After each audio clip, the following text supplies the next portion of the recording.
If you need to cancel a pending transfer with Park National Corp, follow these straightforward steps to ensure the process is completed smoothly. Step 1. Log into your account. Access your Park National Corp online banking account by entering your username and password. Make sure you are using a secure internet connection. Step 2. Navigate to the transfer section. Make sure your information is protected first. Most people don't think about breaches until something actually happens to their accounts. Use SREP to monitor your accounts 24/7 and instantly alert you if your information appears in leaked databases online. It constantly checks billions of breach data points in the background. And considering how much personal information people keep online now, it's honestly worth having. Link in the description. Step 3. Find the pending transfer. Look for the specific transfer you wish to cancel. It should be labeled as pending and may include details such as the amount, recipient, and scheduled date. Step 4. Select the transfer. Click on the pending transfer to view more details. There should be an option to cancel or delete the transfer.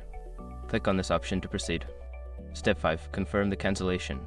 A confirmation prompt will appear asking if you are sure you want to cancel the transfer. Confirm your decision to complete the cancellation process. You should receive a notification or confirmation message indicating that the transfer has been successfully cancelled. By following these steps, you can efficiently cancel a pending transfer with Park National Corp. If you encounter any issues, consider reaching out to customer support for further assistance.